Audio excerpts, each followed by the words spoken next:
So hey homies, welcome back to another breakdown video of Perfect World and I do hope कि तुम लोगों ने इससे पहले का जो वीडियो था उसे चेकआउट जरूर किया होगा, तभी जाके तुम्हें आज के इस फैंटास्टिक से ब्रेकडाउन वीडियो में मजा आने वाला है। क्योंकि गाइस लास्ट वीडियो में ऑलरेडी हम जान चुके थे कि जो हे जिनमिंग है ना, वो ऑलरेडी शियाओ यानी कि हुआंग का सफाया करने के लिए निकल पड़ा था। साथ ही यहाँ पर उसे बहुत बड़ी अपॉर्चुनिटी भी दी गई थी कि अगर वो यहाँ पे उसे खत्म कर पाता है तो उसके पूरे ही क्लैन को एक सुप्रीम क्लैन का भी दर्जा दिया जाएगा। बस फिर क्या, वो यहाँ पे निकल पड़ता है पूरे जोश के साथ। वही दूसरी तरफ ग्रैंड एल्डर ने यहाँ पर जिनके 5 सुप्रीम थे ना, उनमें से भाई आधे से ज्यादा को ठिकाने लगा दिया था और यहाँ पे शी हाओ को लेकर वो इंपीरियल पास की तरफ रवाना हो जाते हैं। अब यहाँ से गाइस कहानी की शुरुआत होती है। अब यहाँ हमें दिखाया जाता है कि इंपीरियल पास वाला जो एरिया था, यहाँ पर तेजी से बारिश हो रही थी। अब बारिश ही कोई ऑर्डिनरी बारिश नहीं थी, क्योंकि यहाँ पर खून की बरसात हो रही थी, जो देखकर प्रिंसेस का फादर भी इवन की शॉक्ड था और वो यहाँ आसपास के नजारे को देखकर कहने लगता है कि कहीं इसका मतलब ये तो नहीं कि वाकई में सीनियर मैंग ने जो फॉरेन रियलम के सुप्रीम बीइंग्स थे उन सभी को स्ले कर दिया है, वरना ऐसा फिनोमेना देखने को कैसे मिल सकता है। अब यहाँ पे सुप्रीम बीइंग्स जब फॉल होते हैं ना, तो यहाँ पे हेवन वीप्स अपीयर होता है, जहाँ ऐसा लग रहा है कि जैसे हेवन खुद भी रो रहा हो। यानी कि ये जो खूनी बारिश हो रही है ये इस चीज का सिंबल है। अब यहाँ हर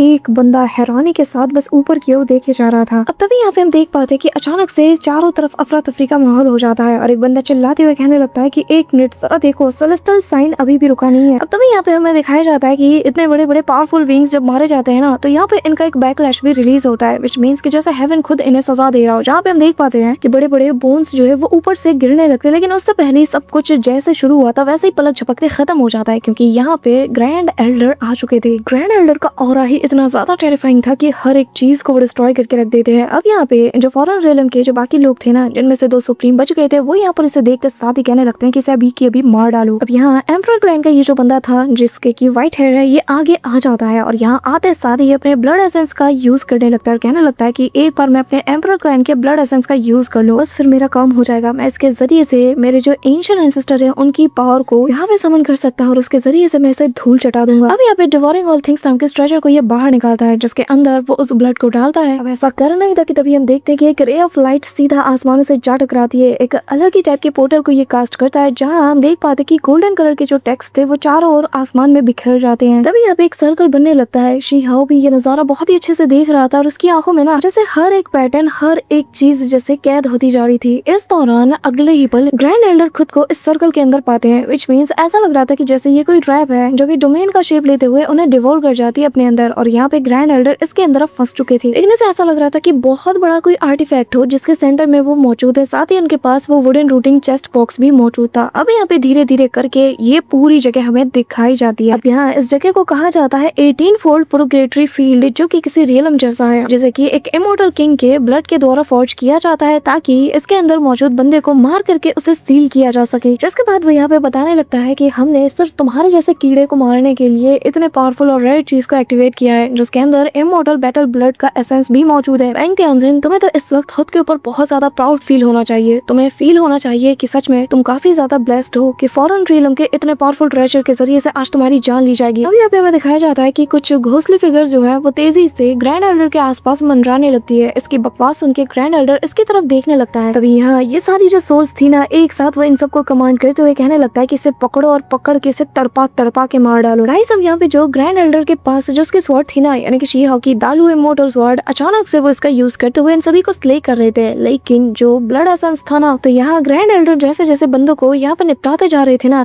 तब उनसे निकला हुआ वो जो ब्लड था उसे वो तलवार अब्सॉर्ब कर लेता है। ये चीज शी हाओ दूर से ही नोटिस कर लेता है। अब यहाँ पे मैं तुम्हें बता दूं, शी हाओ इस वक्त हेवनली स्टोरेज स्पेस में मौजूद है और वो देखकर ही समझ आता है कि ग्रेट लुओ स्वॉर्ड इस वक्त इमोर्टल ब्लड एसेंस के साथ रेजोनेट कर रही है। इसका कोई तो चक्कर होगा। अब ग्रैंड एल्डर के पीछे ये जो ब्लड मिस्ट बन रहा था ना, इसके अंदर से एक फिगर सामने आता है जो कि देखने में किसी मॉन्स्टर जैसा लग रहा था और ये काफी ज्यादा एक्सपेंड करते हुए सीधा उनके ऊपर हमला करने के लिए आता है। अब मैं तुम्हें बता दूं कि ये एक इमोर्टल ट्रू ब्लड के द्वारा फॉर्म किया गया एक ब्लड मॉन्स्टर है। ग्रैंड एल्डर इसकी तरफ दालुओ इमोर्टल स्वॉर्ड के जरिए से एक स्लैश अटैक कर देते हैं, जो कि जो ब्लड मिस्ट था उसे चीरते हुए सीधा उससे टकराने वाला था। लेकिन तब तक ये बंदा वो यहाँ बस अपने एक इशारे से ही एक नहीं दो नहीं बल्कि 100 से भी ज्यादा स्लैश अटैक सीधा उसकी ओर बढ़ा देते हैं और ये पल भर में होता है, वो भी इसके बिना हाथ पैर हिलाए। तो अब तुम अंदाजा लगा लो कि ये कितना ज्यादा स्ट्रॉन्ग होगा। यहाँ पे तभी ग्रैंड एल्डर को हम देख पाते हैं जो कि उनसे बचने की कोशिश करता है और क्या मार्शल आर्ट स्किल्स वो दिखाते हैं। अब यहाँ पे अच्छी बात ये थी कि ग्रैंड एल्डर के पास ना इस वक्त वो जो रूट एंड वुडिंग चेस्ट बॉक्स था वो भी मौजूद था, जो कि उन्हें प्रोटेक्ट कर रहा था एक तरफ से। वहीं दूसरी तरफ दालू स्वॉर्ड स्वॉर्ड भी बहुत ही इजीली इन सबको स्ले कर रही थी। लेकिन गाइस चाहे जो भी हो जाए, इतने सारे स्लैश अटैक से ये दोनों अकेले कैसे डील कर पाते हैं। और इस दौरान जब वो जो चेस्ट बॉक्स था ना, जब वो उसे प्रोटेक्ट कर रहा था, तभी एक स्लैश अटैक सीधा उसके कंधों से जा लगते हैं। अब यहाँ पे ये जो ब्लड निकल रहा था ना, वो यहाँ पे कहीं ना कहीं दालू इमोर्टल स्वॉर्ड को एक्टिवेट कर देता है। अचानक से ये काफी तेजी से रेजोनेट करने लगता है, जो देखकर इवन के ग्रैंड एल्डर तक शॉक्ड थे कि आखिर इसमें हो क्या रहा है। अचानक से ये तेजी से ग्लो करने लगती है। ग्रैंड एल्डर इसे बस देखे जा रहे थे और इसके अंदर से गोल्डन कलर की एनर्जीज निकलते हुए इन्हें एक पास्ट का इन्हें कोई ग्लिम्स नजर आता है, जिसमें वो एक ऐसी झलक देख पाते हैं जहाँ पर वो खुद को किसी और बंदे के अंदर पाते हैं, जो कि काफी ज्यादा तगड़ा वाला था और दिखने में किसी मॉन्स्टर जैसा लग रहा था, जिसके 6 हाथ थे और तो और उसके 3 से ज्यादा सिर थे। या फिर मैं ये कहूँ कि जिन लोगों को इसने स्ले किया था, उनके जो हेड है उसने अपने बाकी के हाथों में इसे थामे रखा था। आई डोंट नो, तुम लोग देख के अंदाजा लगाओ कि ये क्या ही चीज है। मतलब कि यार इतना क्रीपी टाइप का लग रहा था। लेकिन अचानक से यहाँ पे जो फिनोमेना क्रिएट होता है ना, उसके चलते ग्रैंड एल्डर और ये जो बंदा जो भी था, इसका जो विल पावर है ये आपस में रेजोनेट करते हुए जैसे दोनों एक ही पर्सन बन जाते हैं। और अगले ही पल ग्रैंड एल्डर उसी वे में स्वॉर्ड को लहराते हैं जिस वे में ये बंदा उठाता है। और यहाँ में बताया जाता है कि ये असल में ग्रेट लुओ स्वॉर्ड का फेटेस्ट रेजोनेंस है, जैसे कि इमॉर्टल बरिंग स्वॉर्ड स्ट्राइक कहा जाता है। और भाई ग्रैंड एल्डर का ये खतरनाक लुक देखो, जहाँ उनकी जो लेफ्ट आई है वो अचानक से एकदम किसी इविल डीमन की तरह ग्लो करती है और चल्ला के वो अपनी स्वॉर्ड को मारते हैं। जो स्वॉर्ड स्ट्राइक इतनी ज्यादा खतरनाक और टेरिफाइंग थी कि यहाँ पर वो स्वॉर्ड स्ट्राइक इस बंदे यानी कि ये जो मॉन्स्टर था ना, ब्लड मॉन्स्टर, इसके टुकड़े करते हुए ये इनका जो ब्लड डिवोरिंग जो ट्रेजर था ना, ये आर्टिफैक्ट है, इसको ही वो चकनाचूर कर देते हैं। ओ भाई साहब, यहाँ पे ये नजारा देखकर बाकी के जो सुप्रीम बीइंग्स थे उनके होश उड़ चुके थे। और ये बंदा जिसने कि इस अटैक को परफॉर्म किया था, अपने ब्लड एसेंस का यूज किया था, उसको दा वोंग बैकलैश मिलता है, यानी कि एक ऐसा जख्म जो कि इसके ऊपर ही उल्टा पड़ जाता है। इसके दिल में एक बहुत ही गहरा जख्म पड़ चुका था। अब यहाँ पे सारे लोग हैरानी के साथ देख रहे थे कि तभी उनमें से एक कहने लगता है कि मेंग त्यांगजिंग, वाकई में तुम बहुत स्ट्रॉन्ग हो, बट एट द एंड तुम अकेले हो। और तुमने वो कहावत तो सुनी होगी कि अकेला चना कभी भी घड़ा नहीं तोड़ सकता, बस वही हालत है तुम्हारी। और इस वक्त यहाँ पर इतने सारे हमारे जैसे जो सुप्रीम बीइंग्स हैं, ये कहते हुए सबके सब यहाँ पर अपने अपने डिवाइन आर्टिफैक्ट्स को बाहर निकालते हैं, जो कि इनका पावरफुल या फिर मैं ये कहूँ दी मोस्ट पावरफुल ट्रेजर है। इसका यूज करते हुए ये लोग सीधा एक साथ हमला कर देते हैं। लेकिन ग्रैंड एल्डर भी इनके पास वो जो ट्रेजर बॉक्स था ना, यानी कि वो golden routing wooden chest box, उसे वो आगे कर देते हैं, जो कि इतने पावरफुल शील्ड को क्रिएट करता है कि सारे अटैक को वो इजीली डिस्ट्रॉय कर देता है। और बस मौके का फायदा उठाकर वो उस बॉक्स के साथ यहाँ से काफी दूर निकल जाते हैं। अब उसे भागता हुआ देखकर बाकी सारे लोग भी उसके पीछे पड़ जाते हैं और कहने लगते हैं कि तुम लाख कोशिश कर लो, तुम भाग नहीं सकते। यहाँ पे ग्रैंड एल्डर को भागता हुआ देखकर शिहाओंग कहने लगता है कि सच में उम्र के साथ साथ इनकी ताकत भी बहुत ज्यादा बढ़ती जा रही है। और जरा इनकी कनिंगनेस को तो देखो, पहले ये खुद बुलाते हैं और सारा खेल खेलने के बाद यहाँ से भाग भी जाते हैं। अभी यहाँ वो बंदा जिसने की अभी अपने ब्लड एसेंस का यूज किया, तो वो कहने लगता है कि तुम्हारे सारे वेपन्स तो यहाँ पे पड़े हुए हैं, जो कि अभी भी स्पेस में पूरी तरीके से फ्रीज है, तो तुम भाग के कहाँ जाओगे। देखते हैं कि बिना आर्टिफैक्ट, बिना किसी ट्रेजर के तुम कब तक ऐसे मुंह छुपा के भागते रहते हो, कब तक यहाँ पे हमारा सामना करोगे। यहाँ पे तभी सभी लोग उसका पीछा कर रहे होते हैं। उनमें से एक बंदा कहने लगता है कि मुझे यकीन नहीं हो रहा अभी भी कि एक बैटल फील्ड को बस इमॉर्टल आर्टिफैक्ट के क्लैश ने ही क्रिएट कर दिया। अब यहाँ पे ये सभी लोग अपने अपने आर्टिफैक्ट्स को वापस बुलाने लगते हैं, जहाँ पे ग्रैंड एल्डर को भी हम देख पाते हैं, जो कि अपने 10 रिलम डायग्राम समेत सारी चीजों को आपस में यहाँ पे रेजोनेट कराते हुए अपनी तरफ अट्रैक्ट करता है। और यहाँ वो इमीडिएटली सेकंड के आधे हिस्से में ही 10 रिलम डायग्राम को रेजोनेट कराता है इम्प्रेसिबल स्क्रिप्चर के साथ, ताकि ये जो फील्ड क्रिएट हुआ है इसे वो रेजिस्ट कर पाए। और कहीं ना कहीं इनका ये काम होने भी लगता है, क्योंकि हम देख पाते हैं कि जो इम्प्रेसिबल स्क्रिप्चर है वाकई में वो अपने टेरिफाइंग पावर को अनलीश करते हुए इस फील्ड के साथ रेजिस्ट करने लगता है, यानी कि इसके खिलाफ जाते हुए इसे डिस्ट्रॉय करने लगता है, ताकि ग्रैंड एल्डर यहाँ से बाहर जाकर अपनी दाव पावर को भी बहुत ही अच्छे से यूज कर पाए। ये देख कर ना सभी लोग हैरान थे और कहने लगते हैं कि वाकई में इम्प्रेसिबल स्क्रिप्चर बहुत ज्यादा टेरिफाइंग है। और जरा देखो, उसने तो इस पूरे के पूरे बैटल रियलम को बस अपनी बॉडी के दम पर ही पूरी तरीके से निस्तनाबूद कर दिया। वो यहाँ पर हमसे फाइट करता रहा सिर्फ अपनी बॉडी के साथ। इवन की 10 रियलम डायग्राम जैसे इतने पावरफुल ट्रेजर को अवेकन करने के लिए उसने अपनी सारी हदें पार कर दी और ग्रेट टाउ का यूज किया। जरा देखो फोर्सफुली कैसे इसने इस बैटल रियलम को ही तोड़ दिया है। यहाँ पे हम देख पाते हैं कि इनका चेहरा बता रहा था कि कितना ज्यादा शौक लगा इन्हें। यहाँ पे जो बाकी के सुप्रीम बीइंग्स थे ना, ये सभी लोग अब डिसाइड करते हैं कि हम इसका पीछे ऐसे तो नहीं छोड़ने वाले। अब यहाँ पे ग्रैंड एल्डर का वापस से ये लोग पीछा करना शुरू कर देते हैं। वहीं दूसरी तरफ ग्रैंड एल्डर शी-हाओ से कहने लगते हैं कि इंपीरियल पास के पास जो बैटल चल रहा है वो और ज्यादा भयानक होता जा रहा है। वहाँ पर उन लोगों को तुम्हारी स्ट्रेंथ की जरूरत है, तुम्हारी जरूरत है, और अगर तुम मेरे साथ रहोगे यहाँ पर तो मुझे तुम्हारी फिक्र लगी रहेगी, जिसके चलते मैं अच्छे से बैटल पे फोकस नहीं कर पाऊंगा। इसीलिए बेहतर यही होगा कि तुम वहाँ चले जाओ, तो बेहतर यही होगा कि तुम वहाँ पे तुरंत निकल जाओ। ये सुनकर शी-हाओ अपने मास्टर की बात कैसे टाल सकता था। वो उन्हें रिस्पेक्ट देते हुए कहने लगता है कि उम्मीद करता हूँ कि the great Luo sword fetus आपको हील करे, वो आपका हमेशा साथ दे। ग्रैंड एल्डर अपना खास ख्याल रखिएगा। ये कहते हुए शी-हाओ इमीडिएटली यहाँ से चला मारना चाहता है। अब तभी जैसे ही वो जाता है ना, पीछे से एक उड़ता हुआ तलवार ग्रैंड एल्डर को मारने के लिए सीधा उनके पास आ जाता है, लेकिन वो इनके बिल्कुल कान के पास से निकलता है और ग्रैंड एल्डर इससे डॉज कर जाते हैं। तभी जैसे ही वो टर्न होते हैं, अब तभी ग्रैंड एल्डर इन लोगों से कहने लगता है कि क्योंकि यहाँ पर ये जो बैटल है ये बैटल ऑफ सुप्रीम बीइंग्स है, तो यहाँ पर हमें ही बस लड़ना चाहिए, किसी और को इसमें शामिल नहीं होने देना चाहिए। अब यहाँ पे ये सुनकर जो दूसरा बंदा था वो कहने लगता है कि तुम चाहे जो मर्जी कर लो, एक बार तुम्हें मार देना, हम उसके बाद जो इंपीरियल पास है उसे पूरी तरीके से एफर्टलेस बना देंगे। ये कहते हुए वो अपने ब्लड आर्ट टेक्निक का यूज करते हुए मून स्लेइंग सैबर, जैसे कि सुप्रीम बीइंग कॉन्ग टू का लाइफ बाउंड डिवाइन वेपन कहा जाता है, उसे वो बाहर निकालता है और उससे एक ऐसा स्लैश अटैक करता है जो कि यहाँ पर एक जाइंट से एनर्जी बॉल का शेप ले लेता है, जो कि एक्सप्लोड कर जाता है। काफी बड़े बड़े एनर्जी फायर बॉल सीधा ग्रैंड एल्डर की तरफ चलने लगते हैं, लेकिन यहाँ ग्रैंड एल्डर के सामने एक काफी पावरफुल और ट्रांसपेरेंट डिफेंसिव बैरियर बन जाता है। वहीं दूसरी तरफ हम शियाओ को भी देख पाते हैं जो कि इंपीरियल पास की तरफ तेजी से बढ़ रहा था। अब यहाँ रास्ते में ही अचानक से मौसम बदलने लगता है, बिजलियां कड़कती हैं और तभी यहाँ पर हे जिनमिंग की एंट्री हो जाती है, जो कि आते साथ ही शियाओ से कहने लगता है कि हुआंग, फाइनली इतने वक्त बाद हमारी मुलाकात हो ही गई।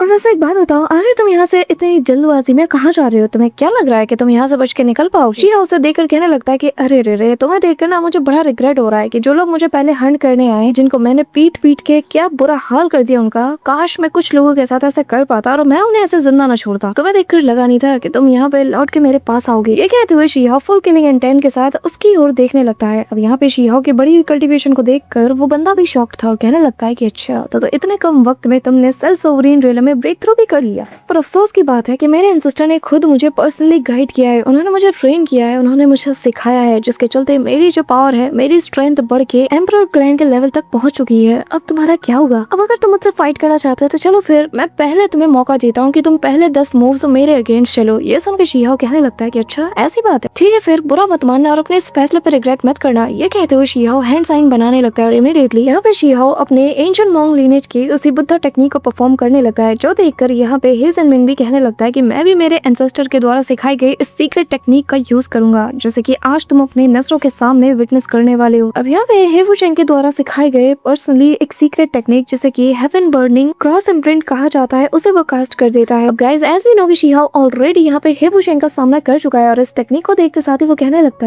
है कि ये वही फेमिलियर सी मूव है। इसी के साथ वो यहाँ पर अपने पियर्स डिल्यूजन का यूज करता है, जिसके चलते इसके डिवाइन आइज यहाँ पे उसके मूव्स का पता लगा लेती है और इसी के जरिए से सारे के सारे इसके मूव्स में जो भी फ्लॉज होते हैं ना, वो भी शियाओ को नजर आने लगते हैं, जहाँ पर वो देख पाता है कि कैसे उसके सारे अटैक्स एक दूसरे से लिंक्स है, लेकिन इनके बीच का जो फ्लॉज है वो कहाँ मौजूद है। बस फिर क्या, शियाओ यहाँ पर उस जायंट से फिगर के जरिए से एक जोर का मुक्का एग्जैक्टली उसी फ्लॉ वाली जगह पे मारता है, जिसके चलते भाई सारे के सारे ये जो अभी फैंटम बने थे ना, सारे के सारे डिस्ट्रॉय होने लगते हैं। हे जिनमिंग हैरान। तभी वो डीमन गॉड धर्मा फॉर्म, जैसे कि पर्सनली ही वुशेंग ने सिखाया था, ये एक और टेक्निक है, इसे वो परफॉर्म कर देता है। अब ये जायंट सा फिगर और शियाओ का यहाँ पे जो पीछे से जायंट सा फैंटम बना था, दोनों एक दूसरे के अगेंस्ट भिड़ जाते हैं, दोनों ही हैंड साइन बनाते हैं और बिल्कुल एग्जैक्टली उसी शेप को कॉपी करते हुए दोनों एक दूसरे की तरफ टूट पड़ते हैं और दोनों का क्लैश देखने लायक था। लेकिन शियाओ यहाँ पे रिटर्न टू निर्वाणा फिंगर, जो कि वैंडरिंग बुद्धास 8 फॉर्म का जो 5th फॉर्म है, उसको चल देता है। अब यहाँ पे ये स्ट्राइक जैसे ही वो चलता है ना, तो सीधा इसके फोरहेड पर एक रे ऑफ लाइट जा लगती है, जिसके चलते ये जो डीमन वाला जो जायंट सा फिगर था, ये कम्प्लीटली शैटर्ड हो जाता है, जिसके चलते हे जिनमिंग पूरी तरीके से स्पीचलेस हो चुका था। और तभी उसके पीछे से जो इम्प्रेशेबल स्क्रिप्चर है, जो कि गोल्डन बॉडी को रिफॉर्जिंग के काम आता है, उसका वो यूज कर देता है और यहाँ पे वो कहने लगता है कि इस इम्प्रेशेबल स्क्रिप्चर के जरिए से मैं इसे जरूर से ही पूरी तरीके से डिस्ट्रॉय कर दूंगा। वैसे भी इस स्क्रिप्चर को मेरे एंसेस्टर ने मुझ तक पास डाउन किया है। अब यहाँ पे हम देखते हैं कि वो इम्प्रेशेबल स्क्रिप्चर का यूज करता है, लेकिन इसे क्या पता जिस एंसेस्टर ने इसे इतना कुछ सिखाया है, शियाओ ने कैसे इसके साथ डेथ टू डेथ का बैटल लड़ा है और क्या हालत कर दी थी हे वुशेंग की। अब कमेंट में बताना तुम में से किसने उस एपिसोड को देखा था। इसी के साथ ही अपनी आंखें खोलता और कहने लगता है कि मुझे जो छोटे मोटे जख्म लगे हैं ना, ये इस स्क्रिप्चर के आगे कुछ भी नहीं। बंदे की आप बोलती बंद हो जाती है जब शियाओ का यहाँ तगड़ा वाला मुक्का आके इसे बिल्कुल मसल देता है चींटी की तरह। शियाओ उससे कहने लगता है कि अपनी बकवास बंद करो, तुम अपने एंसेस्टर के आसपास भी नहीं हो। ये कहते हुए शियाओ तेज तनातन मुक्के पे मुक्का उस पे बरसाने लगता है और कहने लगता है कि परफेक्ट, इससे पहले कि एम्परर क्लैन के उन मक्कारों को मैं ठिकाने लगाने जरिए से सबसे पहले मैं थोड़ा वार्म अप कर लूंगा। ये कहते हुए शियाओ पूरा गुस्सा इसके ऊपर उतार देता है। वहीं दूसरी तरफ वो ग्रैंड एल्डर, जो कि अभी भी इन लोगों से बैटल करने में जूझ रहे थे, यहाँ पे ग्रैंड एल्डर के ऊपर काफी सारे अटैक होते हैं, यहाँ तक कि उनका जो आर्मर था उसमें भी हल्का सा क्रैक पड़ जाता है, लेकिन उनके विल पावर और उनकी स्ट्रेंथ में जरा भी कमी नजर नहीं आती। लेकिन यार एक तरफा बैटल वाकई में बहुत ही ज्यादा खतरनाक होता है। इस दौरान ये सभी लोग वापस से इनसे फाइट करने के लिए फिर से चारों ओर से घेर लेते हैं और चारों डायरेक्शन से एक साथ इनके ऊपर हमला किया जाता है। लेकिन जो ग्रैंड एल्डर थे ना, वो बहुत इजी इजीली इनसे डील कर पा रहे थे। पर तभी यहाँ पर वो जो ओल्ड मैन था ना, उसकी सटक जाती है और इस मौके का फायदा उठाकर अचानक से वो अपना जो स्पेयर है सीधा उनके आर पार कर देता है। और वो बंदा खुश होते हुए कहने लगता है कि फाइनली अब इसका चैप्टर खत्म होने वाला है, सभी लोग मेरे साथ आओ। अब यहाँ इससे पहले कि वो कुछ और कह पाता, अचानक से जो टेरिफाइंग ऑरा ग्रैंड एल्डर की बॉडी से निकलती है ना, उसे देखकर इस बंदे का गला भी सूख चुका था। तभी यहाँ पे वो अपने स्पेयर को खींचने लगता है, लेकिन ग्रैंड एल्डर जो कि खून की उल्टियां कर रहे थे, उनके फेस के ऊपर एक किलिंग इंटेंट वाला लुक आता है। और जो the great Dalu immortal sword का जो फेटस है ना, वो यहाँ पे इसकी मदद करने लगता है। साथ ही इम्परेशबल स्क्रिप्चर उसके हाथ को जैसे फ्रीज कर देता है। तभी ग्रैंड एल्डर उस भाले को पकड़ते हैं और उसे देखकर कहने लगते हैं कि परफेक्ट, ये परफेक्ट चांस है। और भाई उनकी तलवार ऐसे मूव करती है जैसे वो खून की प्यासी हो सदियों से, और चला के बिल्कुल इसके गर्दन के ऊपर वार करती है। इसी के साथ एक और सुप्रीम बीइंग का खेल खत्म। यहाँ पे ग्रैंड एल्डर यहीं पे नहीं रुकते, बल्कि वो तो उसके फोरहेड को भी टारगेट करते हैं और इतना दर्दनाक और इतनी बेरहमी के साथ वो इसे ठिकाने लगाते हैं कि मैं तुम्हें बता भी नहीं सकती। और एक बात याद रखना गाइस कि इस वक्त ये भी बहुत ज्यादा जख्मी है, फिर भी ये इस कदर की स्ट्रेंथ का यूज कर पा रहे हैं। तभी यहाँ पे हम देखते हैं कि दालू स्वॉर्ड की पावर और ज्यादा अनलीश होती है, जो देखकर पीछे मौजूद जो सुप्रीम बीइंग्स थे ना, ये लोग डर जाते हैं, डर के मारे कांपने लगते हैं और कहते हैं कि इसे जल्द से जल्द खत्म करो, मुंह क्या देख रहे हो। यहाँ पे वो जो सुप्रीम बीइंग था इस मौके का फायदा उठाकर जैसे जैसे अपनी इंजरीज के साथ भागने लगता है। इससे पहले कि इसकी सोल को डिस्ट्रॉय कर दिया जाता, लेकिन हेजन विंग तो हंसता है, क्योंकि उसने सोच लिया था कि ये जो युगु नाम का सुप्रीम बीइंग है, इसको तो मैं अपने साथ ले जाऊंगा। जो देखकर सारे के सारे सुप्रीम बीइंग्स और ज्यादा डरने लगते हैं। अब ये लोग फॉर्मेशन कास्ट करते हैं। एक बंदा तो काफी सारे बड़े बड़े कल्ट्रॉन के जरिए से थंडर एनर्जी से हमला करता है, लेकिन ग्रैंड एल्डर इससे भी बच जाते हैं। तभी पीछे वो रेड एयर वाला बंदा उनके ऊपर एक स्लैश अटैक करने के लिए जाता है, लेकिन स्वैग देखो ग्रैंड एल्डर का, वो यहाँ पर उनके छाती के अंदर जो घुसा था ना स्पेयर, इसको ही रिवर्स में मारते हैं और इनके ये जो स्पेयर मतलब फंसा हुआ था ना इसकी बॉडी में, ये उल्टी डायरेक्शन में जाने लगता है, पीछे से सीधा इस व्हाइट हेयर वाले बंदे के ऊपर हमला कर देता है, जिसके चलते भाई इसकी आंखें से खुली की खुली रह जाती हैं। एम्परर क्लैन का ये लॉर्ड जो कि अब तक इतना ज्यादा गुरूर में था, इसकी हालत बहुत ज्यादा खराब हो चुकी थी। यहाँ पे वो भागने की कोशिश करता है, लेकिन ग्रैंड एल्डर रिवर्स में आकर इसके ऊपर हमला कर देते हैं। वो बंदा भागते हुए कहने लगता है कि तुम हमें मारोगे, हम हेवन एंड अर्थ के द्वारा प्रोटेक्टेड सुप्रीम बीइंग्स है, यहाँ तक कि वो भी हमें कुछ नहीं बिगाड़ सकता। अगर तुम मुझे मारना चाहते हो तो सबसे पहले अपने ट्रू स्किल्स को दिखाओ। ये कहते हुए वो स्पेयर को अपने अंदर से बाहर निकालता है, जिस पर ग्रैंड एल्डर कहते हैं कि जैसा तुम कहो, तुमने वैसा सही कहा, अगर सुप्रीम बीइंग्स की बैटल हो रही है तो सुप्रीम स्किल्स का तो यूज करना होगा ना। ये कहते हुए दालू स्वॉर्ड को सीधा उसकी तरफ थ्रो कर देते हैं और यहाँ इम्परेशबल स्क्रिप्चर जो है अपना कमाल दिखाती है, जिसके चलते वो बंदा जो यहाँ पे फोर्स निकल रही थी ना, उसके आगे रेजिस्ट नहीं कर पाता। और ग्रैंड एल्डर बताने लगते हैं कि तुम्हें सिर्फ इतना पता है कि मैंने इम्परेशबल स्क्रिप्चर को कल्टीवेट किया है, लेकिन तुम्हें ये नहीं पता कि इसके अलावा भी मेरे पास ऐसी और भी डिवाइन एबिलिटीज हैं जो कि एक बार में तुम्हारा खेल खत्म कर सकती है। अब यहाँ पे ग्रैंड एल्डर अपने यिन यांग आर्ट का यूज कर देते हैं, जिसके चलते जो दूसरी लेडी सुप्रीम बीइंग थी ना, उसके होश उड़ चुके थे। और ग्रैंड एल्डर की जो प्रीमोर्डियल स्पिरिट थी वो यहाँ पर इस मेथड के जरिए से सीधा ये जो बंदा था इसकी बॉडी के अंदर एंटर हो जाती है, जिसके चलते वो बंदा कहने लगता है कि ऐसा कैसे हो सकता है, तुम्हारी प्रीमोर्डियल स्पिरिट मेरी बॉडी के अंदर कैसे एंटर हो सकती है। अब ग्रैंड एल्डर की जो प्रीमोर्डियल स्पिरिट थी वो हमें दिखाई जाती है, जो कि इस आर्ट के चलते स्प्लिट हो चुकी है। अब गाइस यहाँ पे मैं तुम्हें बता दूं कि ये एक एंशिएंट हेवनली टेक्निक है जो कि बहुत ही सालों पहले एग्जिस्ट किया करती थी और इसकी ताकत बहुत ही ज्यादा है। इवन की फॉरेन रियल्म के लोग भी इसे देखकर खौफ खाने लगते हैं। वो लेडी बताने लगती है कि इसने न सिर्फ यिन यांग ड्यूअल की को कल्टीवेट किया है, बल्कि इसके जरिए से वो अपनी प्रीमोर्डियल स्पिरिट और अपनी ब्लड की एनर्जी यानी कि दोनों को सेम समय पर स्प्लिट भी कर सकता है। और जिसके रिजल्ट अनुसार यहाँ पे उन्होंने अपनी प्रीमोर्डियल स्पिरिट को भी फॉर्म कर लिया, वो भी अपने ट्रू ब्लड के जरिए से, और ये बस टेम्परेरीली है। तो भाई ये जो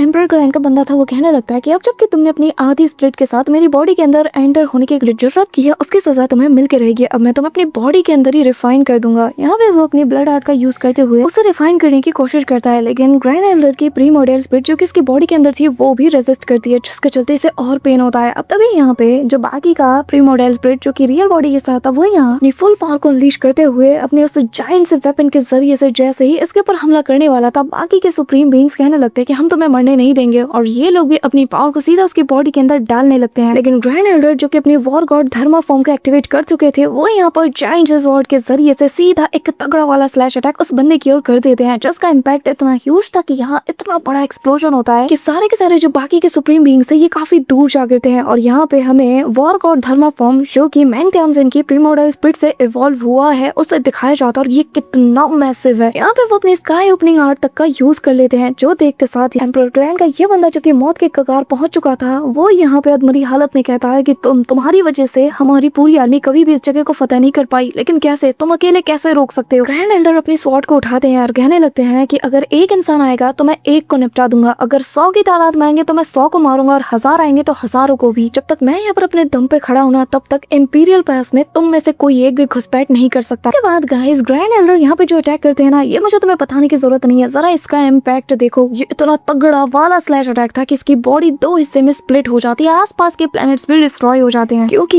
ये एक प्लैनेटरी लेवल का अटैक था। बस फिर क्या, यहाँ वापस से इंपीरियल पास के पास से खूनी बारिश होने लगती है, जिससे पता चलता है कि सुप्रीम बीइंग कॉन्ग तो अब मारा जा चुका है। जिसके बाद जो 2 एंटर्स बचे थे ना, वो उल्टे पैर यहाँ से भागने लगते हैं। यहाँ इन्हें देखकर ग्रैंड एल्डर भी बहुत ही ज्यादा सेटिस्फाइड फील करता है, लेकिन तभी उसे वापस से वही बंदा नजर आता है जिसने की तब उसे दालू स्वॉर्ड के जरिए से मदद की थी। अब तभी यहाँ पे वो उसकी तरफ फ्लाई करने लगते हैं। वही दूसरी तरफ यहाँ ग्रैंड एल्डर का डिसाइपल यानी कि अपना शी-हा, उसने यहाँ पर हे जिनमिंग की हालत खराब कर दी थी। उसको भी इसने निपटा दिया था और इसकी बॉडी हवा में फ्लाई करते हुए काफी दूर जाने लगती है। और जैसे ही वो जमीन पर लैंड करता है, शी-हा उसकी तरफ उंगली करते हुए कहने लगता है कि ना मुन्ना ना, भागने की कोशिश मत करना। लेकिन यहाँ जान का खतरा सबको होता है, ये उल्टे पैर दौड़ता है। शी-हा उसे भागता हुआ देखकर कहने लगता है कि क्या हुआ, मुंह छुपा के कहाँ भाग रहे हो, बहुत उछल रहे थे ना। पर तभी पीछे से ग्रैंड एल्डर आकर उसे रोक लेते हैं और कहने लगते हैं कि इस वक्त इंपीरियल पास के पास रेनफोर्समेंट की बहुत ज्यादा जरूरत है, इसलिए हमें जल्द से जल्द वहाँ पे लौटना होगा। अब तभी यहाँ पे आसमान से एक जायंट सा फिंगर आकर इनके ऊपर हमला करने वाला था, लेकिन यहाँ पे दोनों ही तब तक गायब हो चुके थे, क्योंकि ग्रैंड एल्डर ने मौका देखते ही खतरे को भांप लिया था। जो देखकर ये बंदा कहने लगता है कि अरे यार, फिर से बच के निकल गया, कोई बात नहीं, कभी तो हाथ लगोगे, कब तक ऐसे मुंह छुपा के भागते रहोगे, फिलहाल के लिए इंपीरियल पास तुम्हारा है, जब तक मौज कर सकते हो कर लो, क्योंकि बहुत जल्द ये हमारा होने वाला है। दूसरा बंदा भी कहने लगता है कि हाँ, बहुत ही जल्द हम सभी लोग यहाँ पर आने वाले हैं, हमारा रियलम बहुत ही जल्द इस पैस को असॉल्ट कर देगा, और जिसके बाद यहाँ पर इस एंशिएंट सिटी पर लगे उस सील को तोड़कर उस सिटी को वापस से अवेकन करेंगे। अब यहाँ पे सीन शिफ्ट होता है और ग्रैंड एल्डर और शी-हा जो कि एक अलग ही जगह पर पहुंच चुके थे, यहाँ पे शी-हा आते साथ ही सबसे पहले अपने मास्टर की ओर देखता है, उनके जख्मों को देखता है और कहने लगता है कि आपके ये जख्म, जिसमें वो कहने लगता है कि हाँ, अफसोस की बात है यार, मैं चाहता तो बहुत सी टेक्निक का यूज कर सकता था, लेकिन उन सुप्रीम बीइंग को मैंने अपने आप को टेम्पर करने के लिए यूज किया, चाहता तो कब का उन्हें मिटा सकता था, लेकिन मैं नहीं यूज करना चाहता था। सब देख रहे हो। और अब ग्रैंड एल्डर आगे बताते हैं कि अगर सब कुछ सही से चलता ना, तो इस क्रिटिकल ट्रांसफॉर्मेशन को भी मैं कंप्लीट कर लेता, और मैं बस एक स्टेप से पीछे रह गया और ये टेम्परिंग भी काम नहीं आई। ये सुनकर मतलब शी-हा को समझ नहीं आ रहा था कि वो बोले तो बोले क्या। वो कहने लगता है कि आपके कहने का मतलब ये है कि जितना आपने दिखाया, आप इससे भी कई गुना ज्यादा स्ट्रॉन्ग है। भाई यहाँ पे इवन कि मैं खुद हैरान हूँ। यहाँ पे शी-हा की बात सुनकर ग्रैंड एल्डर हंसने लगते हैं और कहते हैं फिलहाल के लिए हमें किसी और चीज पे फोकस करना चाहिए, और वो उसकी दालू इमोर्टल स्वॉर्ड और वो जो wooden root in chest box है वो भी उसे लौटा देते हैं। इसी के साथ शी-हा भी इसे अपने पास रख लेता है और ये लोग इंपीरियल पास के पास पहुंच जाते हैं, जहाँ सारे लोग जैसे इन्हें सही सलामत देखते हैं ना, तो भाई इनके जान में जान आ जाती है। सभी लोग उनके नारे लगाते हैं। यहाँ पे सीनियर मेंग तियानजिन और उनके पियरलेस जीनियस होने के इतने सारे नारे लगते हैं ना कि मैं तुम्हें क्या ही बताऊं। पूरा का पूरा इंपीरियल पास में एक नया जोश आ जाता है फॉरेन रियलम के अगेंस्ट फाइट करने के लिए। सभी लोग कह रहे होते हैं कि हमारे पियरलेस जीनियस आ चुके हैं, हुआंग को लेके वो वापस आ चुके हैं। न सिर्फ वो हुआंग को सही सलामत वापस लेके आए हैं, बल्कि फॉरेन रियलम के सुप्रीम बीइंग्स को भी उन्होंने स्ले कर दिया। और गाइस, इसी कमाल की एंडिंग के साथ हमारा आज का ये ब्रेकडाउन वीडियो यहीं पे एंड होता है। और अब नेक्स्ट ब्रेकडाउन वीडियो में हम परफेक्ट वर्ल्ड का चल रहा है ये जो आर्क है ना फॉरेन रियलम वाला, इसके बिल्कुल पीक पे पहुंचने वाले हैं और उसकी शुरुआत होगी। और इससे पहले गाइस, मेक श्योर कि तुम वीडियो को लाइक करके चैनल को सब्सक्राइब जरूर कर रहे हो। तो मिलते हैं तुमसे नेक्स्ट वीडियो के साथ, तब तक के लिए बाय।